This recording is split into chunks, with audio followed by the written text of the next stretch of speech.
Hello, everyone, and welcome to Prove It To Me. I'm your host, Dr. Matt Law. If you haven't heard, next week, August 4th through 6th, is the Board of Certified Safety Professionals Research and Innovation Summit in Indianapolis.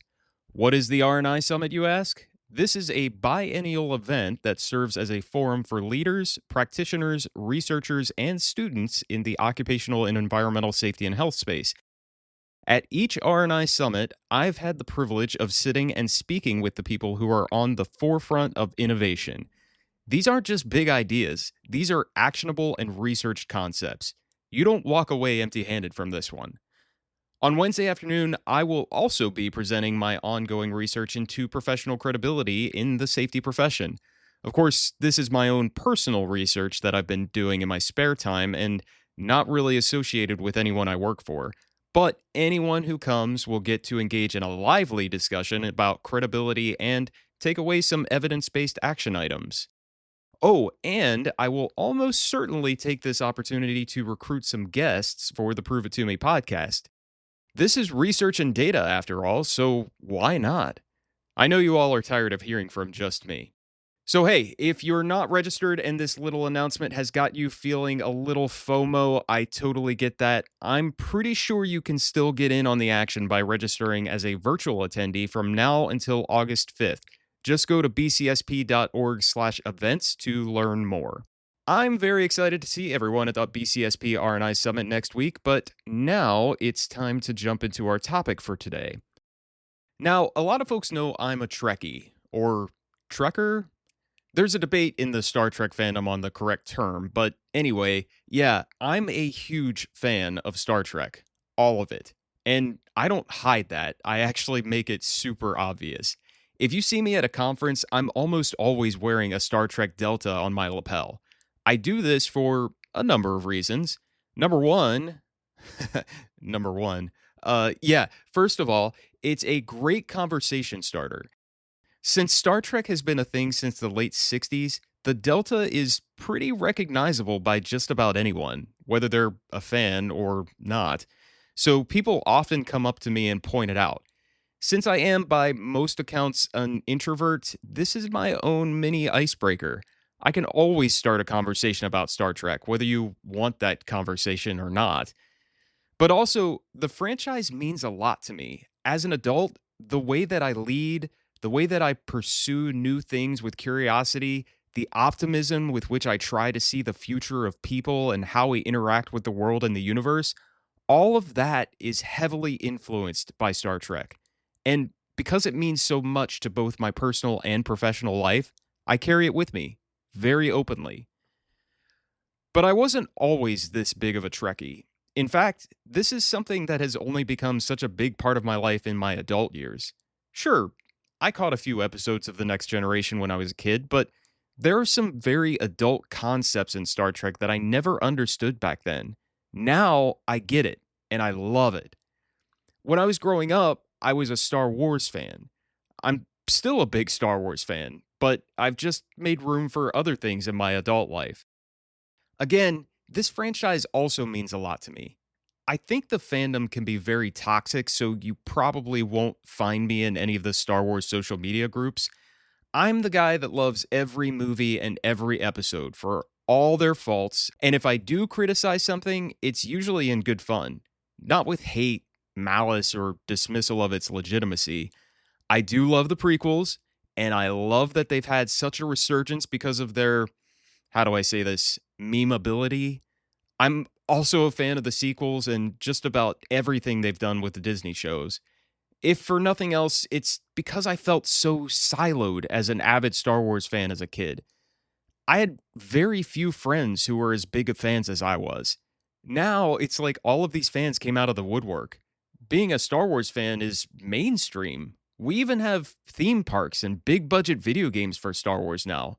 It's cool to be a Star Wars fan, and that is mind blowing to me.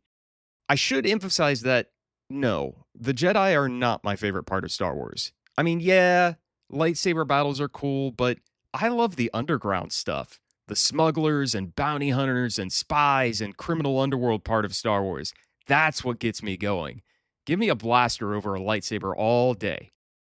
Yeah, so now that I've geeked out on sci fi for longer than I probably should have, it's time to dig into what I found this week that caught my eye kind of because of this fandom that I've held on to for more than a few decades. In June of this year, the National Safety Council's Safety and Health magazine published a short article titled Poor Sleep Can Bring Out Workers' Darker Side, Study Finds. Now, the reason I wanted to click on this is twofold. First, we're talking about the dark side, not the dark side of the force, but the dark side of personality. And everybody knows that we all have a dark side. Whether we embrace it or not, well, perhaps that depends on your awareness of it and what lessons you took from Star Wars. Second, I'm just wondering, can you really measure someone's dark side? Like, it's definitely one of those things that when you see it, you know what it is. But to me, it seems like one of those soft things that would be difficult to measure. One of those things that a psychologist might talk about, but really just ends up being a talking point rather than something that can be tangibly managed. Oh, and also, this is about sleep. And I am acutely aware of my sleep habits. I don't do well if I have less than 7 hours of sleep at night. I know this is also supported by lots and lots of research. I even remember a study that came out more than a decade ago that linked early onset of dementia with consistently getting less than 7 hours of sleep at night. Between that and what I know to be the immediate impacts of poor sleep for myself, I have always placed a priority on getting enough sleep, even if it takes earplugs and a good dose of melatonin and diphenhydramine. TMI? Anyway, the Safety and Health magazine article briefly discusses the study and these, quote, dark triad states, and suggests that employers should promote healthy sleep habits and foster a positive work culture. Thankfully, they linked to the study, so let's take a deeper look at how this was put together and what they found.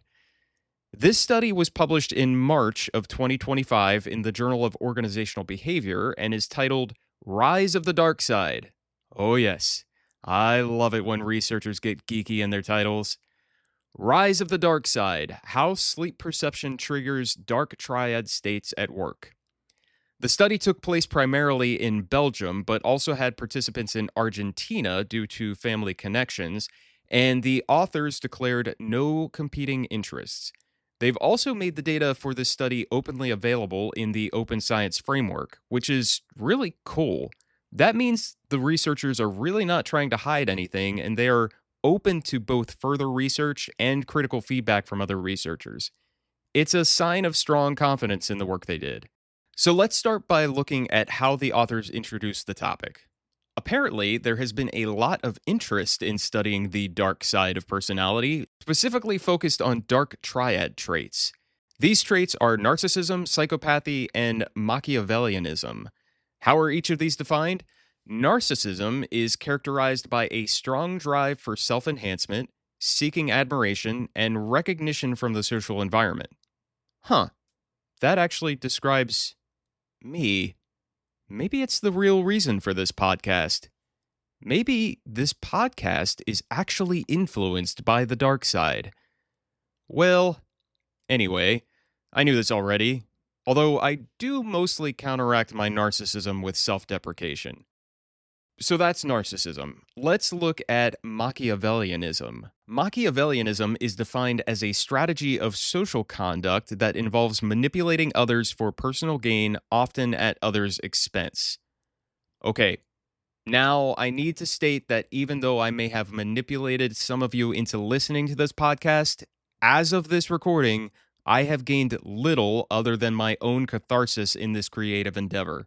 It's a money pit rather than a money maker. You're welcome. Lastly, there is psychopathy. Psychopathy is shaped by a persistent disregard for social norms, lack of empathy, and an absence of remorse or guilt. Okay, that's not me. I don't think, anyway. Now, I can conceptualize that these traits would be measurable. Like, you could probably do it with self reported feelings using a Likert scale. The Likert scale, if you don't know, is a scale that you see on surveys where you answer on a scale of 1 to 5 or 1 to 10 or strongly agree to strongly disagree. That's a Likert scale. Anyway, between that and behavioral observations, I'm sure you could measure these well defined traits of narcissism, psychopathy, and Machiavellianism. And the authors state that these have been studied quite a bit over the last 20 years. They even point out that, as studied in the work environment, these traits, when moderately displayed, can have a somewhat positive outcome, such as in leadership context. Have you ever heard that most CEOs are psychopaths? I imagine this research is where that comes from. The other part to this is that the authors state that much of previous research has focused on personality traits being stable, meaning that narcissism, psychopathy, and Machiavellianism, and even, I guess let's call it light side personality traits, would be considered constant in these studies. Their argument is that more recent work has looked at these personality traits being more malleable, and they may be influenced by other factors. So, if you ever meet someone that says people can change, or that desperate girl that says, I just feel like I can fix him, they might be halfway right anyway, but it might not be your influence that changes the strength of a personality trait in another person. Instead, it may be their environment, their work, and in this study, perhaps their sleep quality. This may be further supported by research that suggests that self regulation is needed to suppress dark personality trait tendencies. When you are stressed, fatigued, less attentive, or if you lack the cognitive resources due to a heavy cognitive load, you're coping with stress, you feel threatened, or if you're hungry, apparently it's more likely that these dark traits will surface. All of this sets up the first part to how they did this study and the model that they used. Remember, models don't tell you how things actually work. They conceptualize how things might work and tell you the data points to measure to determine relationships between the variables. This model, called the Strength Model of Self-Control, was introduced by Baumeister and Newman in 1994. The model suggests that controlled, willful action quickly consumes and depletes inner resources, resulting in self control failure, and you must have rest and sleep to replenish those resources of self control. The authors presented previous research that has linked a lack of sleep to increases in irritability, altered responses to frustration, tendencies to blame other people for problems, lowered empathy, and lowered distress tolerance. So, their first presented hypothesis is, quote, sleep quality and quantity are negatively related to dark triad states at work. Good. That's measurable. Basically, that means that what they expect to find is that an increase in sleep quality and quantity will result in lower prevalence of narcissism, psychopathy, and Machiavellianism. Of course, the inverse would also be true if this was the case. They also wanted to study this idea of distress tolerance. Individuals with low distress tolerance are expected to report distress as unbearable, struggle to handle being distressed or upset, and increasingly use impulsive behaviors to alleviate distress. So, their second hypothesis is, quote, distress tolerance mediates the negative relationship between sleep quality and quantity on the one hand, and dark triad states on the other hand, in such a way that better sleep, i.e., higher sleep quality and longer sleeping hours, relates to higher distress tolerance, which in turn relates to less dark triad state expressions. Do you remember what mediation is? Previously, we talked about mediating and moderating variables. A mediating variable serves as the go-between for two variables, explaining how two variables are related, whereas a moderating variable affects the strength and direction between two variables. So, what the authors are hypothesizing here is that distress tolerance explains the negative relationship between sleep and dark personality traits. So, let's look at how they designed the study. The authors used a 10-day experience sampling method among 103 employees, making 786 repeated observations. The experience sampling method is a research technique that involves collecting data about individuals' thoughts, feelings, and behaviors in their natural environments at multiple points in time. This is actually a good way to do this and reduce what's called recall bias, which is an error you can get when your participants inaccurately or incompletely remember their past events. So they recruited workers from one of the author's social networks, so it's a convenience sample. We've also talked about that before. Sometimes you have to work with what you have. It makes the study less experimental as far as sampling goes, but there are plenty of ways to control the bias and make the best of it. Participants received two questionnaires every day, one in the morning, where they were asked to report on their sleep quantity and quality, and one in the afternoon, where they reported on their distress tolerance and dark triad states of that workday. Now, already I can see where you could probably strengthen the study a bit if you gave them all sleep trackers and got a more accurate score, but I get that may not have been feasible. They did a pretty good job of data cleanup here, eliminating duplicate responses, unmatched morning and afternoon responses, and observations where the afternoon survey was completed before the morning survey. The final sample had 57 folks from Belgium, 46 from Argentina, average age was 42 years, and pretty much half male and half female.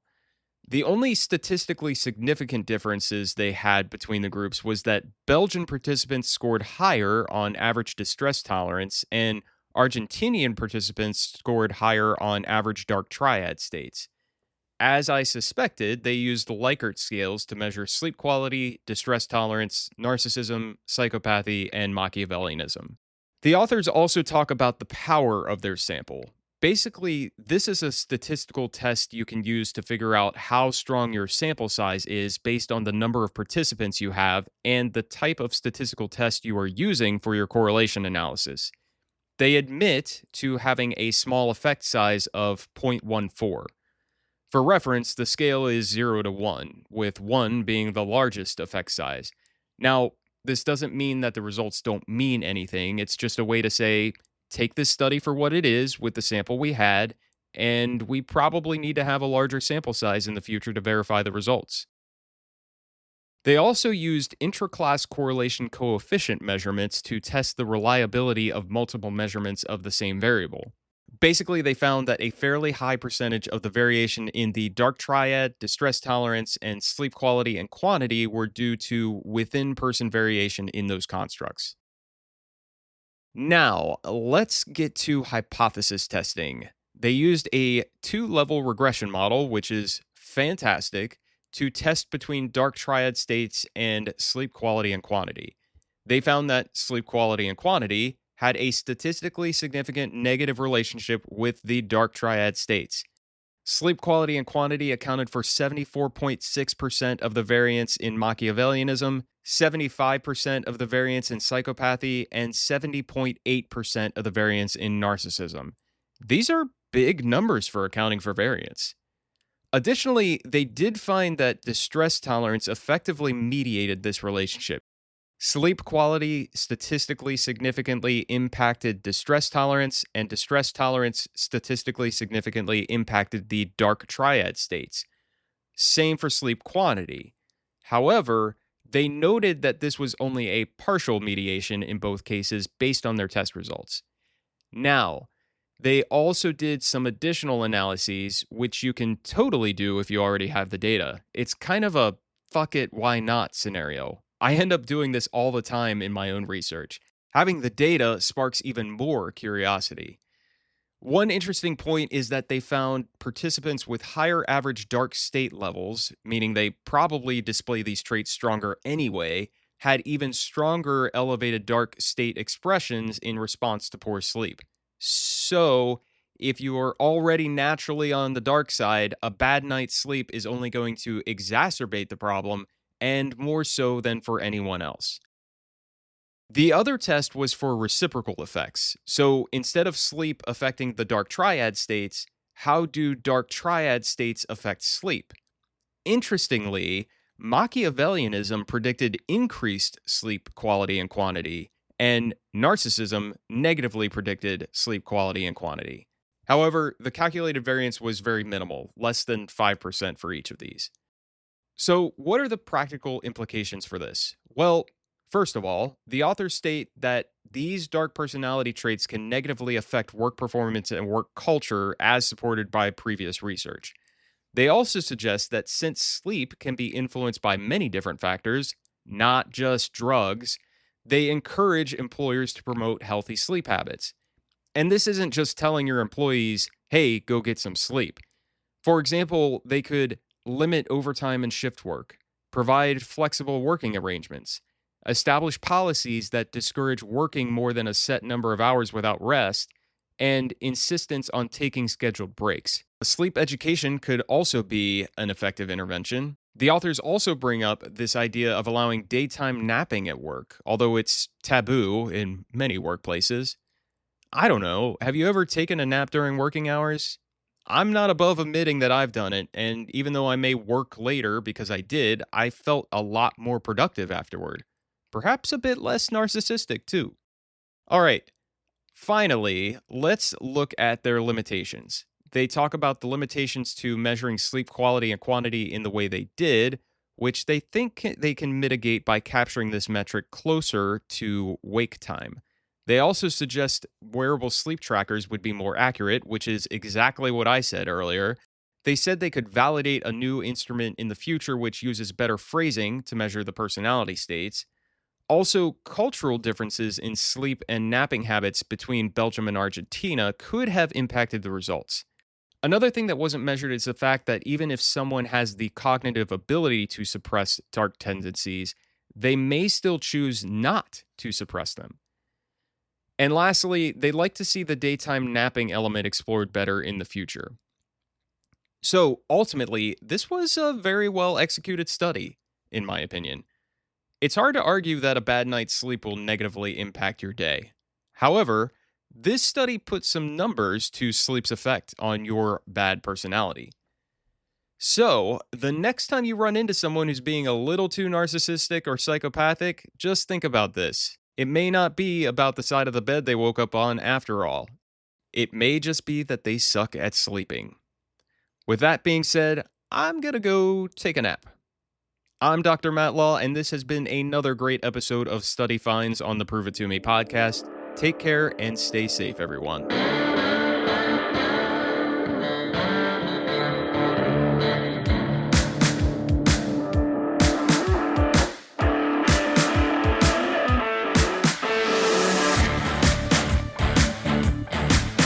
Prove It To Me is produced by me, Matt Law. Original music by Wes London.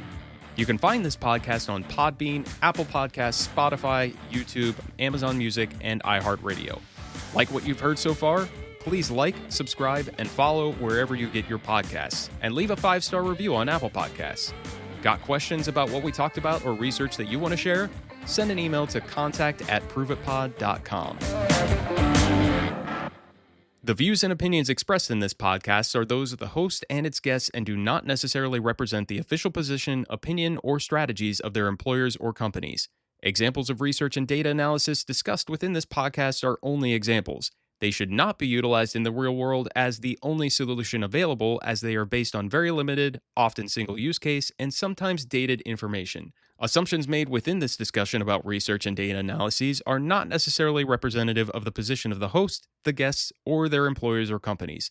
No part of this podcast may be reproduced, stored in a retrieval system, or transmitted in any form or by any means, mechanical, electronic, recording, or otherwise, without prior written permission of the creator of the podcast.